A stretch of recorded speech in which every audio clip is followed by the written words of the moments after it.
Hey everyone, welcome back to the Tune Project and welcome back to our Fiddle Techniques series. I know it's been a little bit since I've done one of these videos, but today I want to talk to you all about string crossings, how you can do them, what they are, and how to really make the most of them. So stick around because that's what we're going to be talking about today. But first, if you like this video, go ahead and give it a thumbs up, and if you're not already subscribed to the Tune Project, I post videos just like this along with fiddle tutorials every week, so consider hitting that red subscribe button below along with the notification bell so that you're notified each time I post a new video. Now, let's get into it.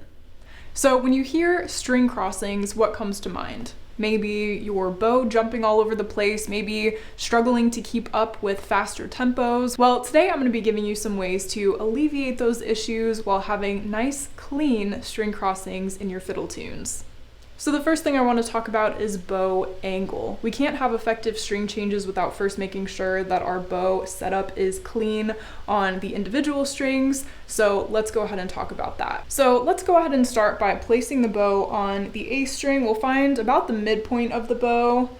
And I want you to take a look at your wrist and your elbow level of the right arm. So making sure that the wrist is in line with the arm and that your elbow is at the same height as your wrist. So you don't want your wrist to be up here and your elbow to be down here. We want to make sure that we're maintaining that nice straight line, and that way we're at least able to have the right height and the right level for the string that we're set on, which in this case is A. All right, and now let's go ahead and move our bow from the A string to the E string without making any sound, just silently rolling it to the E string. So in order to do that, you're just gonna drop your arm down, just like I did just then, and you're gonna make sure that your bow is again level with the E string, okay? So let's come back to the A string now. So we're raising that elbow back up, still making sure our wrist is intact, and then lowering it back down to the E string. And go ahead and just keep an eye on your strings at this point. I know it's a little bit hard on the eyes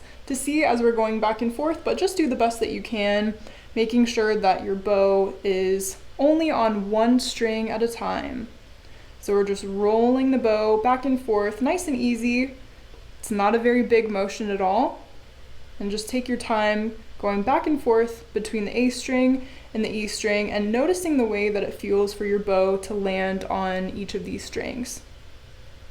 All right, now so that you can actually hear how it sounds on each of these strings, we will play the notes. So we're gonna do the same thing, going back and forth between A and E, but you're actually gonna play each of these strings at this point. So go ahead and set your bow in the same place. Make sure your bow is between the bridge and the fingerboard at about that midpoint, and the midpoint of the bow as well. Go ahead and double check your wrist and your elbow level, making sure everything's in a nice straight line. And then we're just gonna use a very small amount of bow to play an A on a down bow. We're gonna stop the bow, roll to open E, make sure everything's level, and we're gonna play E on an up bow. Same thing, rolling to A, bringing the elbow up, down bow A, rolling to E, dropping everything down, up bow E. Okay, and I want you to just go ahead and get used to going back and forth.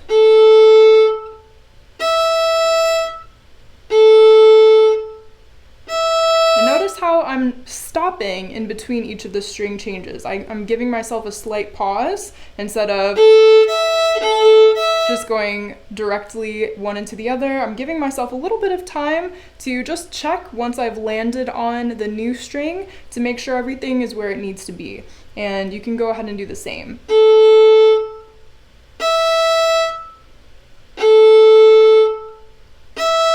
And you can think play, stop, roll, play, stop, roll, play, stop, roll, play, stop, roll, play.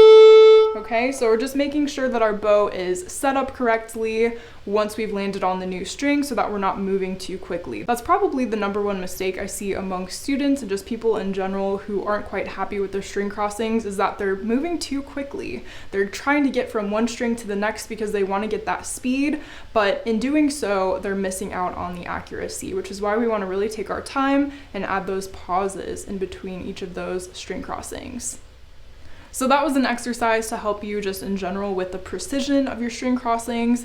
Doing that will really help make a big difference in just having nice, clean, crisp string crossings, no matter the speed. But getting into actual tempo and speed of string crossings, there are a couple things we can do to make that a little bit easier once we have the precision down. And that's what I'll talk to you about now. So since we already talked about the two higher strings, let's go ahead and hop down to the D string and A string so that we can get a feel for that mid-range. Go ahead and do the same thing as you did earlier. Set your bow on the D string this time, still in the middle, still finding that midpoint between the bridge and the fingerboard, making sure your bow is parallel to both, and double checking your wrist and your elbow just to make sure everything is sitting nicely. Your wrist isn't up here, elbow's not down here or up here, making sure everything is nice and relaxed and we're settled into the bow and into the string, okay? Now we're gonna do the same thing. We're just going to rock back and forth between the D string and the A string silently. But what I want you to begin to do now is see if you can use your fingers, and you can watch my fingers as I'm doing this. We're going to slowly eliminate the movement of the arm, and we're gonna use mostly the fingers. So you might notice my arm is still moving a little bit, right? And that's okay. But what I'm doing now is I'm allowing the fingers to join that same movement. We're allowing the fingers to extend and curve back in with the bow so that we can get just a little bit of flexibility. And you might start to hear some noises at this point as you're doing this, just because the bow is moving in a slightly different way than it was before, and that's okay. But we want to just make sure that we're getting that little bit of an extension with the fingers. Now, this is a more advanced technique, I will say. So if you're at this point and this is totally going over your head and maybe you're a beginner and you're not really sure what I'm talking about at this point, that's totally okay. You can pause this video here and just stick with the first exercise and then move on, to what we're talking about now at a later point when you feel more confident in your bow technique. But for those of you who are at that point where you do feel comfortable with your bow technique and just your abilities in general, maybe you've been playing for at least a couple of years, then this can be a good exercise for you. So if that's you, let's keep going.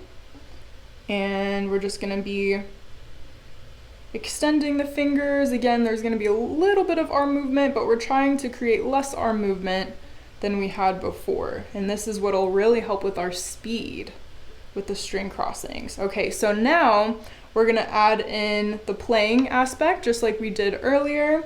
So now we're gonna just play our open D on a down bow. We're gonna roll to the A string, but see if you can drop your fingers down and extend your fingers.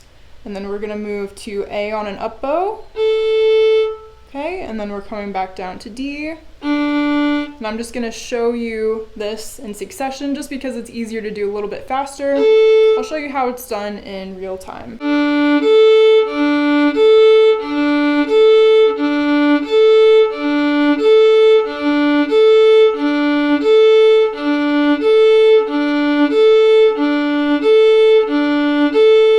So you'll notice that again, it's my fingers, my wrist that are doing most of the work here. And that's really what will allow us to get to the point of being able to implement more speed